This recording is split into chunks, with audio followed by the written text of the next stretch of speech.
फिर वो अपनी बच्चियों को लेकर अपनी सहेली के घर चली गई। उसने दरवाज़ा खटखटाया तो उसकी सहेली बबली कबूतरी निकली। अरे टुनटुनी, तुम यहाँ क्या कर रही हो? देखो मेरी बहन, मेरे शोहर ने मुझे घर से निकाल दिया है। अब मेरी बेटियों के सर पे कोई छत नहीं है। क्या तुम कुछ दिनों के लिए मुझे अपने घर में रहने की इजाज़त दोगी? कुछ दिनों तक मैं नया घर ढूंढ लूँगी, फिर मैं यहाँ से चली जाऊँगी। बहन मेरी मदद करो। अगर तुम्हारे पास घर नहीं है तो मैंने तुम्हारा ठेका नहीं उठा रखा। वैसे भी तुम्हारी तो इतनी बेटियां हैं, यहाँ पे पूरी कैसे आएंगी? और मैं तुम्हारी बेटियों को अपने घर में घुसा के अपना घर गंदा नहीं करना चाहती। हाँ, पर चूँकि मैं तुम्हारी दोस्त हूँ तो फिर मैं तुम्हें एक मशवरा ज़रूर दूँगी। बताओ ना बहन, कौन सा रास्ता है वो? ऐसा करो, तुम अपनी बेटियों को नीली पहाड़ी वाले जंगल ले चलो। वहाँ तो कोई परिंदा ही नहीं रहता, आसानी से तुम्हें घर मिल जाएगा। लेकिन वहाँ पर कोई परिंदा क्यों नहीं रहता? अगर मैंने इसे बता दिया कि वो जंगल कितना ख़तरनाक है तो वो वहाँ जाएगी भी नहीं। ऐसा तो नहीं होना चाहिए। ऐसा हुआ तो फिर तो वो मेरे ही घर पे आके बैठ जाएगी। ऐसा नहीं होना चाहिए। नहीं नहीं, अपनी जान छुड़ाने के लिए मुझे इससे सारी सच्चाई छुपानी पड़ेगी। फिर उसने टुनटुनी से कहा, अरे मेरी दोस्त, वहाँ का रास्ता किसी को नहीं ना पता, इसीलिए वहाँ कोई नहीं जाता।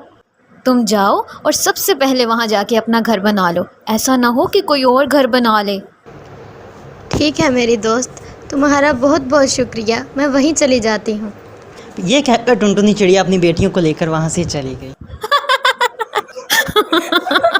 अच्छा बेवकूफ़ बनाया इसे। उसे क्या पता कि वो जंगल कितना ख़तरनाक है और वहाँ कितने खूनख्वार जानवर रहते हैं। पर मुझे इससे क्या, मेरी तो जान छूटी। अब भले वो जहन्नुम में जाए मेरी बला से।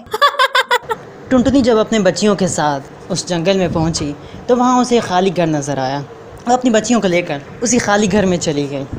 उसने अपनी बच्चियों को वहाँ बिठाया और उनसे कहने लगी, देखो मिट्टी मिट्टी बेटा, तुम इन सब से बड़ी हो तो इनकी जिम्मेदारी मैं तुम्हें सौंप कर जा रही हूँ। जब तक मैं खाना लेके वापस ना आ जाऊँ तब तक दरवाज़ा मत खोलना। ठीक है माँ, बेफिक्र हो जाए। मैं अपनी बहनों का ख्याल रखूंगी। पर मुझे पता कैसे चलेगा कि दरवाजे पे आप आई हो? फिक्र मत करो बेटा, मैं तुम्हें ये गाना सुनाऊंगी। दरवाज़ा खोलो मेरे बच्चों, मम्मी है आई। जल्दी खोलो खाना मज़ेदार है लाई। अरे जल्दी खोलो खाना मज़ेदार है लाई। जब ये गाना मैं तुम्हें सुनाऊंगी तो तुम दरवाज़ा खोल देना। फिर टुनटुनी चिड़िया जब वहाँ से चली गई तो बच्चों ने अंदर से दरवाज़ा बंद कर दिया। लेकिन जब टुनटुनी उन्हें ये सारी बातें बता रही थी तब बाहर एक बाज भी ये खड़ा सारी बातें सुन रहा था। वो खुद से कहने लगा, अरे वाह, आज तो 11 बच्चों की दावत है। चिड़िया की सारी बात सुन ली मैंने।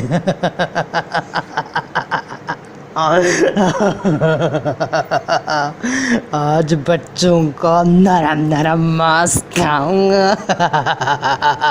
फिर वो बाज जाकर दरवाज़ा खटखटाता है। मिट्टी मिट्टी उनमें से सबसे समझदार थी। उसे अपनी माँ की बात याद कि जब तक उसकी माँ उसे गाना नहीं सुनाएगी तब तक वो दरवाज़ा नहीं खोलेगी। उसने दरवाज़ा खोलने से पहले पूछा, ओए कौन हो तुम दरवाजे पे? बेटा, मैं हूँ तुम्हारी मम्मा। हमारी मम्मा को तो गाना भी आता था, तुम्हें गाना आता है?